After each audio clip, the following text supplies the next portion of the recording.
The girl was 21 to 20 years old, she was 2 or 3 years older.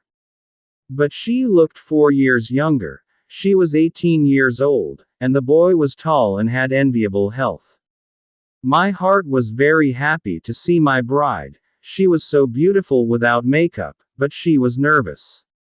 She pulled her dupatta and took out her veil. I don't know if she was taking out her veil or trying to hide her face. Because Horace was looking at her carefully, she was tying her hair.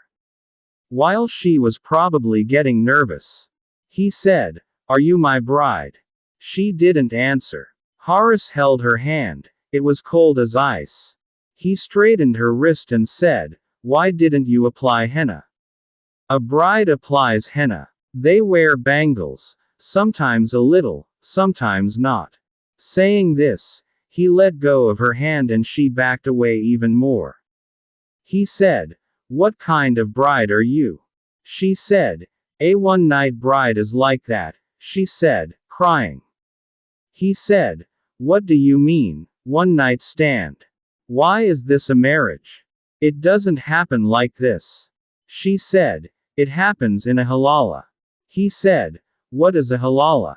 Noor Bano looked at him. He was a very handsome young man. She was looking at him in surprise, as if she didn't know what a halala was. She had been married to him as a halala, and she thought that this young man would also know. She said, "Didn't anyone tell you?" Horace shook his head in denial. She said, "What is this?" There was no joy on Noor Bano's face. Halala is a great torture for a woman, which is now being talked about in the name of a one-night stand. She said, "My husband divorced me." Horace said, "What is this divorce?" Noor Bano couldn't understand whether the young man was deliberately harassing her or was he really crazy. Why wasn't he asking such a direct question? It was quite interesting to see. I also looked like I was 23 or 24 years old, so why was he asking me this question? He should have known everything. She said, "I am suffering from mental anguish at the moment and cannot answer you." She said, "I did not want to do this halala because the kind of halala my husband wants me to do is not permissible, it is forbidden, it is adultery." Horace was watching her very quietly, listening to her. After that, she started crying, saying that he will make me a person in hell. She was crying profusely. She said, "How will I go before my Lord on the day of judgment? What will I answer, knowing that I committed adultery in the name of halala?" She said, "I will be made to stand in the line of adulterers." She was in a state of despair. She said, "Whatever will happen between us tonight is forbidden, it is illegal, it is adultery." As soon as she said this, her eyes fell on Horace, who was staring at her. She wiped her tears and said, "Do you know what haram means? You know what adultery is called?" He was still shaking his head in the negative. Noor Bano was hesitant to see this boy. She said, "Am I stupid? It doesn't look like it." Horace felt a little bad after hearing this. He said, "I am not stupid, I am just Allah's people." He didn't like hearing the word idiot from his wife's mouth. Noor Bano said, "What is Allah's people?" All people are servants of Allah. After talking for some time, she realized that this boy might not be normal. She understood that he had somehow agreed to halal because he didn't know the meaning of halal properly. He was stupid. Or maybe it was his mind. Then she half closed her eyes. She started remembering those moments of her old life that she had spent with Sherry Ansari. A thought came to her mind and she opened her eyes. She said, "Can you run me away from here?" Horace said, "Why should I listen to you? You have called me stupid. You are stupid, your mother is stupid, your father is stupid, your whole family is stupid." Horace was saying with a smile on his face. She understood that the boy was half-witted. He immediately started showing understanding and started holding his ears and saying, "Forgive me, I will not say anything in the future." Horace opened his mouth and kept looking at her, then he started smiling and blushing. He said, "Okay, okay, but look, don't say anything in the future." She said, "No, I will not say anything, you are very good, and God is with you." Horace was very happy that his wife had praised him. She said, "Will you listen to me?" Horace said, "Yes, yes, say it." She said, "Run me away from here and take me somewhere far away." He said, "Where should I take you? I don't know any place except the madrasa." She said, "Okay, you come with me, but don't tell anyone." He said, "Shouldn't I tell Maulvi Sahib too?" She said, "No, nothing to anyone." Noor Bano put on her black sheet that she had kept on one side of the bed. She held Horace's hand and took him out of the room. Then she opened the main door of the house and looked left and right. The street was completely deserted. She held his hand and started taking Horace silently. She told Horace to be quiet. Saying this, they reached the main road and took a rickshaw from there and reached the bus stand. From where the bus for another city left, she booked a bus to Hyderabad and sat in the bus with Horace. Shiraz Ansari had brought her in marriage from Hyderabad. Noor Bano was a shelter girl who was growing up on the mercy of her maternal uncles and aunts. Therefore, Shiraz Ansari brought her to his house without dowry, but he was mentally ill and very quick to anger. When he got angry, Noor Bano was the target of his reprimand. For the past 1 year, he had been extremely cruel to her. He had only spent 1 month of his marriage properly. She had smallpox marks and her complexion was brown. He was always suspicious of his beautiful wife. He kept her like a prisoner in the house. If she said anything, he would slap her in the face, saying that I cannot tolerate women who speak ill of others. Then he divorced Noor Bano for the first time when she had been married for 3 months. She was washing the floor of the courtyard when she saw the young man standing on the terrace in front looking at Noor Bano, so she grabbed him from behind. He started abusing her and said that she was a bad-mannered woman who showed off her fair complexion and her beautiful youth to others. She was not even surprised that when he started beating her and gave her a divorce. The mother-in-law came and made her get rid of her son and then took her to her room. She said, "He is quick to anger but he also loves you a lot." She said, "What kind of love, mother, is love like this? It is full of suffering. If someone sees me, what is my fault? I cannot gouge out the eyes of the person in front of me and throw them away. I keep myself locked in the room. I have to go out to do the housework." She said, "Okay, I will explain to him, he will be fine." Noor Bano's entire face had turned red. 4 days had not passed when Shiraz came to his mother's room at night.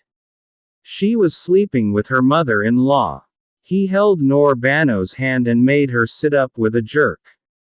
She woke up in fright. Before she could say anything, he put his hand on her mouth and forcibly took her to his room. He said, "I have already given you a divorce, it is necessary to return." She was also very afraid of Shiraz. Then his love was also very strong and he used to show a lot of fanaticism. Many times, Noor Bano would say that Shiraz should feel for me too, but he seemed to hear nothing. After a few days, he would have reconciled with her and apologized, but he was angry and said he was going to get out of his mouth. He gave her the second divorce when her maternal uncle had passed away and she was saying that she had to go to Hyderabad, but Shiraz forbade her. She was crying. Her mother-in-law made her get on the bus. Nur Bano was a 5-time prayer goer and also read the Holy Quran regularly. But Shiraz, who barely went to pray on Friday, was far from religion, so he did not know how to treat his wife with kindness. When he got angry, he did not think before raising his hand. Her mother-in-law said, "I will take care of her, you go." As soon as Shiraz came to know about her leaving, he asked who she had asked. Her mother said, "I sent her. Her maternal uncle had passed away." He said, "How did she go alone in the bus without my permission? I do not know if she has gone with a man. Where has she gone?" And in anger, he followed her. As soon as she reached her maternal uncle's house, she started crying next to Mamani and started consoling her. Not even half an hour had passed when Shiraz arrived in his car and knocked on the door loudly. The women of the neighborhood were sitting in the whole house. The men were preparing for the funeral. When the door opened, Nur Bano was terrified to see Shiraz. In front of everyone, he took quick steps forward and grabbed Nur Bano by the arm and started dragging her back from there. Mamani kept stopping her. She herself also started crying, but he brought her to Karachi and locked the room and pushed her on the bed. He said, "How dare you go out without my permission?" In anger, he gave her a second divorce. This time, she was the one who pushed him and left the room. He locked himself in a separate room and started knocking on the door, saying, "Open the door, I will break it." She said, "I have nothing to do with you. You have divorced me. Leave me alone." When his mother-in-law heard this, she asked her son why he went crazy. Why did he divorce her on the spot when he could not live without her? After much persuasion, her mother-in-law got them married again, but Nur Bano's heart was already filled with jealousy. Then the same thing happened for the third time. She went to spread her clothes on the roof, and the young man who was equal to her started making gestures. She got scared. Her dupatta was coming off her head again and again due to the strong wind. She spread her clothes quickly, and as soon as she started coming down, he hit her with a piece of paper. Nur Bano turned around and looked at the boy angrily. Her only mistake was that she grabbed the piece of paper and opened it and started reading. In which the boy had expressed his love. At that very moment the lion came from above. He took the rakah from her hand and kept saying that I am not to blame for this, but he divorced her. This time, Mun Bano had clearly said that now I am forbidden for you. The mother-in-law had slapped her son on the face for the first time. Instead of explaining to her daughter-in-law, she started shouting at her son. She said, "Why are you going crazy? You have forbidden your own wife.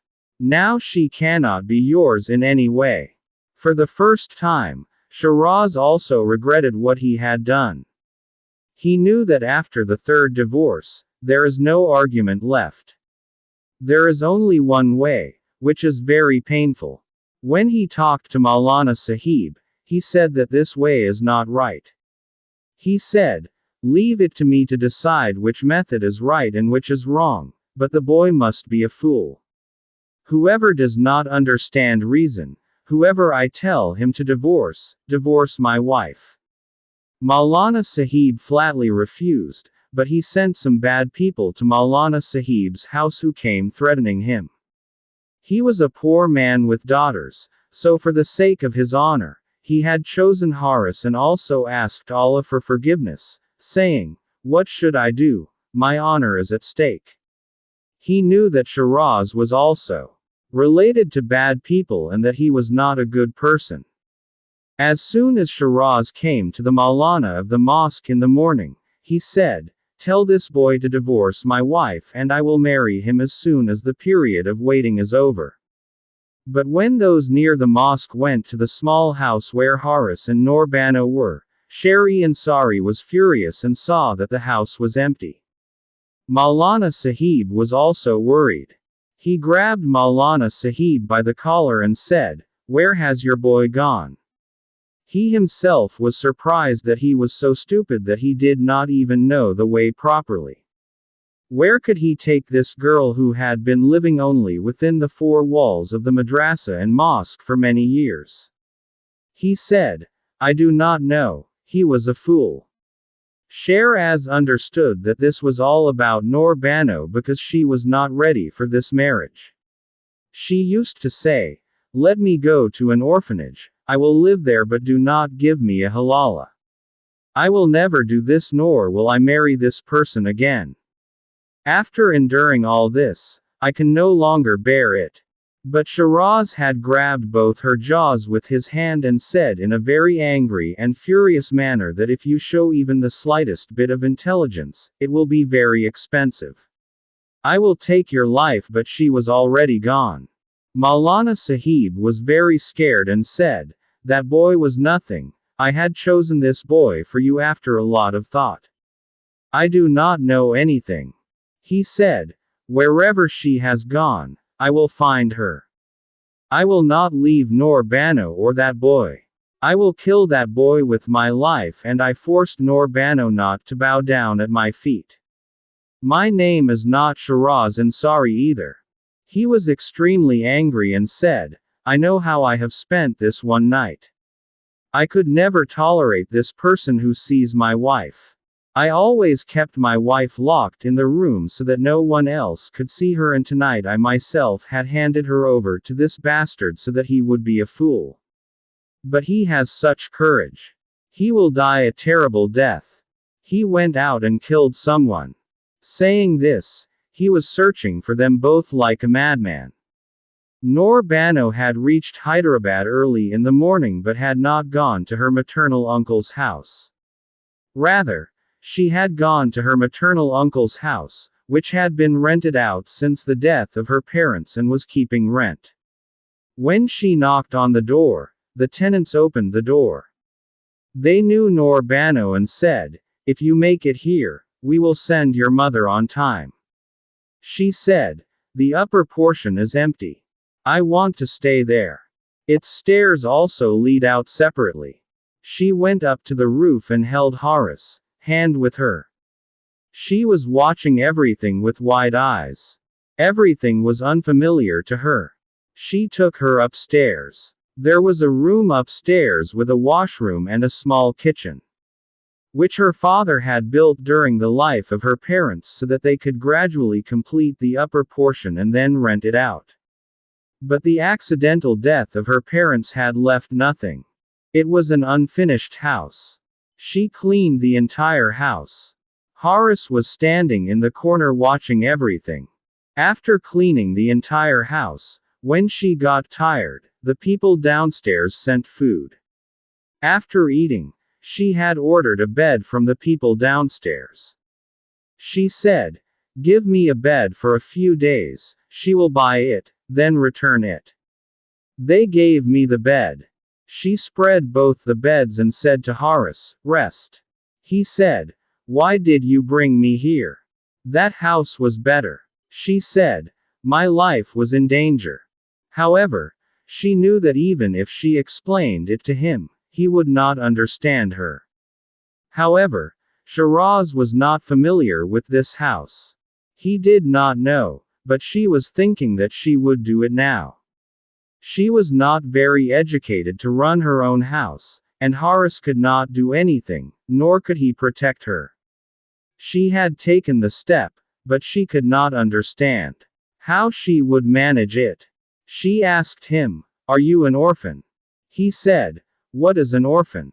What is an orphan?" She said, "Your parents are dead." He said, "No, my parents are alive." She said, "Then why did you live in a mosque and a madrasa?" He said, "My mother used to say, I am Allah's people, so Allah's people do not get involved in worldly affairs, they only do Allah's people. They don't get married, they don't live in houses, they live in a madrasa. But I was eager to live life. If Allah has sent me to this world, then He has sent me to do something. Allah has also created countless angels for worship. She was surprised to hear this. Hala was stupid, he was crazy, but the conversation was very wonderful. She said, "You are very intelligent, I thought you were Hala." Now Haris did not know what Hala was called. He asked what it was. Nur Bano started smiling and said, "The intelligent and intelligent call him Hala." Hearing this, he started smiling shyly. He said, "You are very good." She came to him and said, "How good you are." He spread both his hands and said, "So good." Then he said, "Listen, let me ask you something." She said, "Yes, ask." He said, "Will you scold me?" She said, "No, why should I scold me?" She said, "Ask me." She did not know what she would eat tomorrow and how she would drive the car of life, but only what she also wanted to have a good time. Then she found the boy's words very interesting. He said, "Do you know what happens when the bride and groom go into a room and close the door and lock it? What do they do behind that closed door?" His words were such that she became nervous and started looking away. Haris kept looking at her face for some time, then he held both her hands and said, "Tell me what you do." She said, "You don't know." He started laughing and said, "If I knew, I would have asked you. But I am very curious to know. Tell me what you do." What did she tell this fool now? A girl could not say such things to him. She tried to get her hands off him. He said, "Tell me what you do.